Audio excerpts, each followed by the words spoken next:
Hello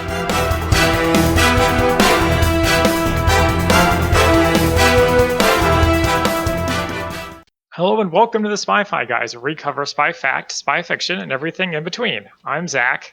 And I'm Christian.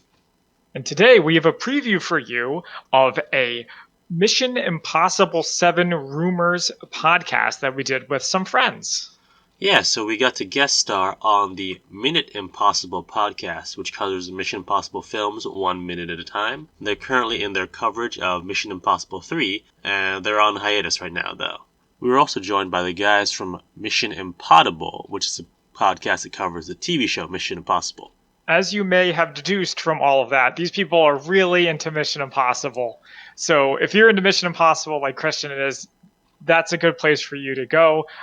As you may see if you listen to them, I was kind of in over my head a little bit.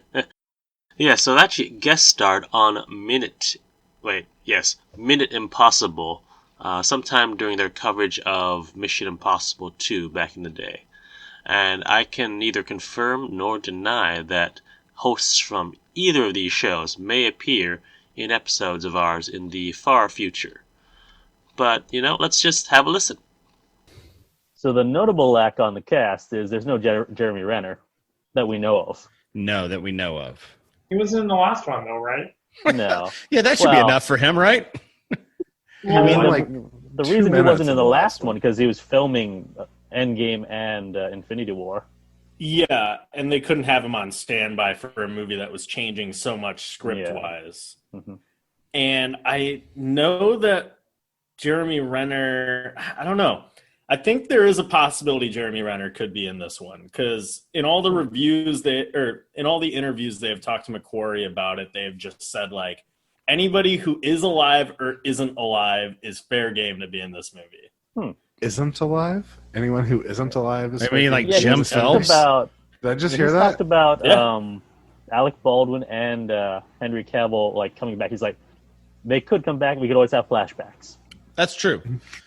Flashbacks would be weird in a movie series that's never had a flashback. Well, he's flashbacked in his own memories. Yeah. But it's part of the movie. It wasn't like they flashback to something that, oh, by the way, when I was in Bucharest in 1987. Oh, you're like, what?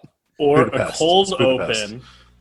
a cold open showing a different perspective of the Langley heist because apparently Alec Baldwin was there. That was his first day on the job. You edit in some footage of Hunt for Red October, Alec Baldwin, just getting reprimanded by Henry Czerny. Face replace stuff. Well, you could replace his face, but you'd have to replace his body too. Okay, you replace his face on a younger stand-in. Just get a younger Baldwin. Yeah, there's one. Yeah, how many of them are there? And how many children has he had? Is one of them old enough to be his doppelganger yet? I think they're all babies. I remember on this most recent season of Agents of S.H.I.E.L.D., they got Bill Paxton's son to play young Bill Paxton. Great. That's great. It was great, but it did not work. Oh, no, I thought it worked.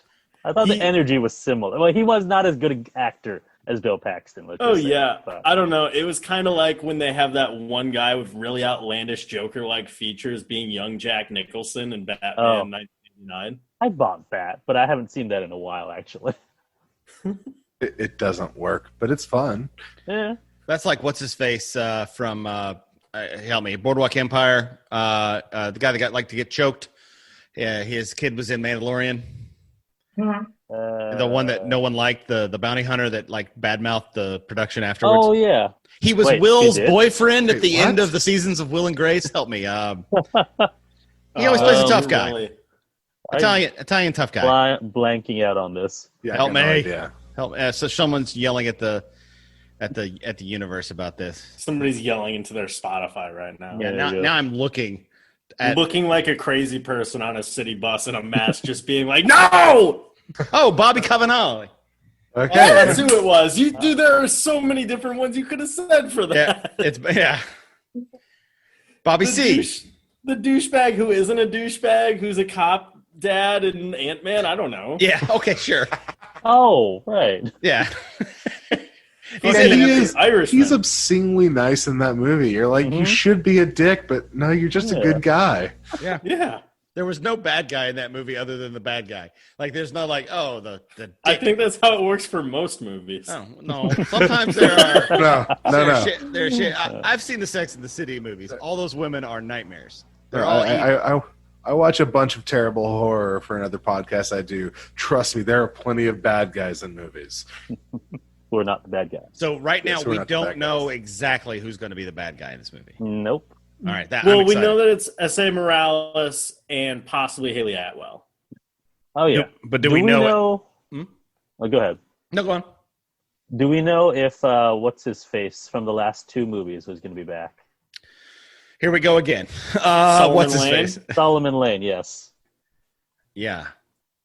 The actor's name is. I feel like that story might be over with, but they may use him like in a Hannibal Lecter style capacity. Like, Ethan, don't you understand the suffering has gone on? I don't know why I'm doing German. Maybe he's gonna be like. Maybe that'll be the flashback. Maybe it's him talking with Henry Cavill and these other people like that were part of the syndicate at the time, but it's previous. I don't know. Maybe. No, he'll show up in 8 as like the oh my god.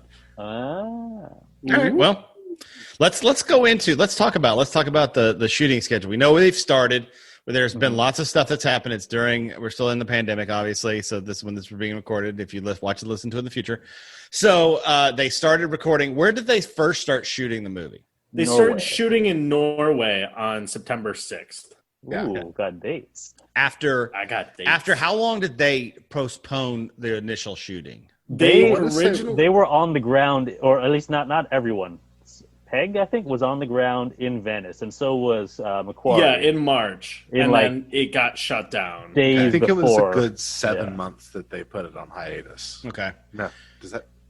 Yeah, that sounds about right. They just turned it back up. Yeah. Mm-hmm. Yeah, and I hear from what I have heard about, like, they have like a cruise ship that they're quarantining, which I'm just going to call the Cruise because come on. Which is another podcast. Which is another podcast that I run. We just talk about Terry Crews movies and Tom Cruise movies and alternate between the two. Actually, I'm serious though. There's a podcast that's called the Cruise or the Cruise where it's just about Tom Cruise movies and or boat movies. And if he's not in the boat, if the boat is behind him, they talk about the boat that is in the scene. Yeah. They did Speed 2 Cruise Control. Yeah, we just did Speed 2 Cruise Control last week. We're also doing White Chicks and Austin Powers Goldmember. Awesome. Oh, I love that beginning of Goldmember. And Top Gun, because he does fly off of a boat. It's true. Yes. He's in the Navy. He is in the Navy. Do you guys call yourselves the Cruise Crew? We're the Cruise. We are the Cruise Crew. There we go. Well, if you sign up for our Patreon, you can become a Cruise member. Mm-hmm. Very nice. All right, so that's just a preview of what you can expect from that episode, which should be dropping shortly, if not right now. And be sure to check out both Minute Impossible and Mission Impotable wherever you can find podcasts. And thanks for listening to us. As always, you can find us at the Spy-Fi Guys on Facebook, Twitter, and Instagram. Until then, I'm Zach. And I'm Christian. And we are the Spy-Fi Guys, signing off.